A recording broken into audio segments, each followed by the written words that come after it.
Assalamualaikum dan selamat pagi pada semua murid-murid.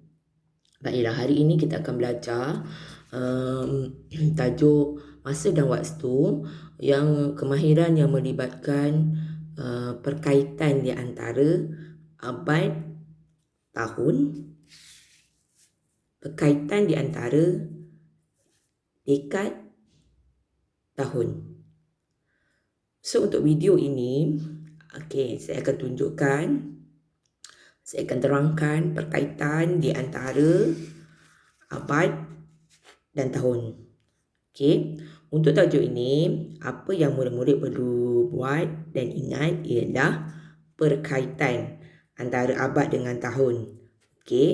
Untuk maklumat murid-murid semua, untuk maklumat semua murid-murid, satu abad sama dengan 100 tahun. 100 tahun hidup dekat dunia ni cukuplah kita satu abad. 200 tahun, 2 abad. 3 abad sama dengan 300 tahun. 4 abad sama dengan 400 tahun. Cikgu lompat, 6 abad sama dengan 6 abad sama dengan 600 tahun. Jadi untuk perkaitan abad dan tahun ini, apa yang perlu murid-murid ingat ialah satu abad sama dengan 100 tahun. Nak tukar abad kepada tahun, darab 100. Sebab itu, bila 3 abad sama dengan 300, kenapa? 3 darab 100 sama dengan 300 tahun. Ini kena ingat. So benda ni akan guna sampai darjah 6. Saya akan berikan contoh-contoh. Contoh-contoh soalan yang berkaitan dengan abad dan tahun. Kita tengok soalannya apa dia. Cikgu dah sediakan. Ini adalah soalan yang perlu kamu buat pada minggu ini. Bahagian A. Bahagian A menyatakan perkaitan antara abad dan tahun. Kita tengok contoh soalan nombor 1. Nombor 1, tukarkan 2 abad kepada tahun. Soalan minta penukaran abad, nak jawapan dalam tahun. Macam tadi, saya dah bagi tahu 1 abad sama dengan 100 tahun. Ini kena ingat. Nak tukar abad kepada tahun, kena darab 100. Ini kena ingat. Macam mana nak buat? Seterusnya ialah kita tengok soalan nombor 1 tadi. 2 darab 100. Nak buat bentuk lazim boleh, nak buat bentuk ayat matematik pun boleh. Nak buat bentuk lazim pun boleh, nak buat ayat matematik pun boleh. So kita congak 2 darab 100 sama dengan 200 tahun. Senang kan? Kena letak tahun. Kena letak perkataan tahun. Jangan lupa letak. Seterusnya tengok contoh soalan nombor 2. Nyatakan 7 abad kepada tahun. Soalan dalam bentuk abad, kita nak jawapan dalam tahun.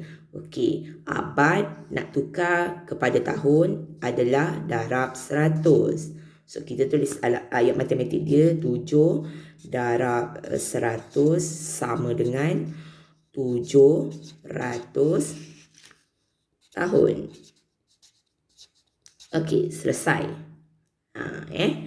Kita tengok soalan nombor 3. Ada banyak soalan yang berbentuk yang melibatkan abad dan tahun lah. So ini soalan contoh soalan nombor 3. Tukarkan 4 abad 36 tahun kepada tahun. Kat sini kita nampak soalan melibatkan abad dan tahun kan. 4 abad 36 tahun. Tapi kita nak jawapan dalam tahun. Macam mana soalan ni kita nak selesaikan? Senang sahaja. Kita tengok. 4 abad ini kita kena tukar dulu kepada tahun. Ingat, abad nak tukar kepada tahun, darab 100. So kita tukar yang ini. 100, saya buat dalam bentuk lazim. 100 darab dengan 4.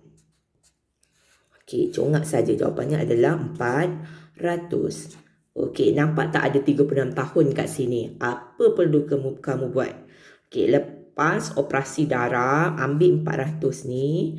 400 tahun tambah 36 tahun. So, jawapannya ialah 436. Tulis perkataan tahun sebab dia nak jawapan dalam tahun. Mudah kan? Ini soalan bila melibatkan perkataan abad dan tahun. Okey, kita tengok soalan nombor 4. Soalan nombor 4. Nyatakan 9 abad 27 tahun kepada tahun. Sama macam tadi. Okey, soalan yang melibatkan abad dan tahun, kita nak jawapan dalam tahun. Jadi abad nak tukar kepada tahun adalah darab 100. Okey, apa perlu buat? Ambil 9 abad.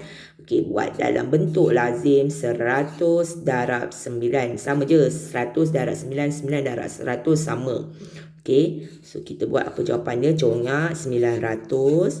Selepas itu adukan 27 tahun di sini. Lepas darab, operasi tambah. So jawapannya ialah 927 perkataan tahun. Okey.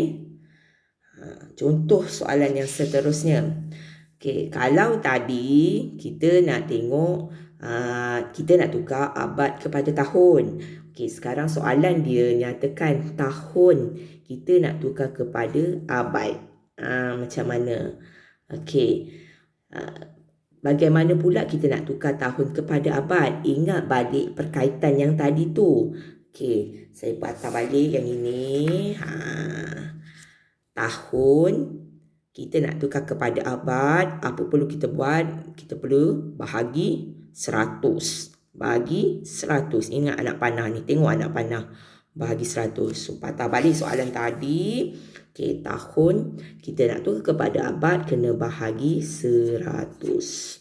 So, kita ambil lah. Kita buat ayat matematik. Tak perlu buat ayat matematik. Betapa terus bentuk lazim. 300 bahagi dengan 100. CV 100. 100, 200, 300. Dia tangga yang ke. Bahagi macam biasa. Okey, 300 ada ni. So, atas 3, bawah 300. Tolak, habis. So, jawapan kat sini kena tulis abad. So, 300 tahun sama dengan 3 abad. Okey, soalan yang terakhir sebelum masing-masing murid-murid di Kendaki buat soalan saya. Okey, nombor 6. Tukarkan 885 tahun kepada abad. Tengok yang depan, jangan tengok yang belakang. Kepada abad. Jadi tahun nak tukar kepada abad bahagi 100. Okey, so kita ambil 885 bahagi dengan 100. Buatlah CV 100. CV 100 senang, tak payah hafal pun tak apa. So 800 ni ada dekat tangga yang tangga berapa? Okey, dia tangga yang ke-8. So kita belakang. Okey, 8 letak di atas, 800 letak di bawah. Okey, 5, 8, habis.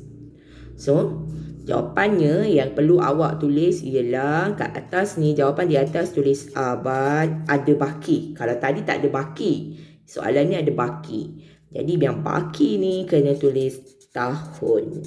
So, jawapannya ialah 8 abad 85 tahun.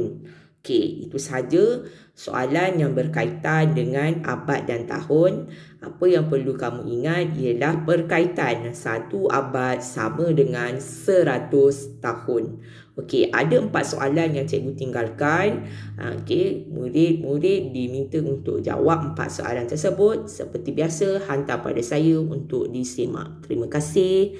Tengok video yang kedua.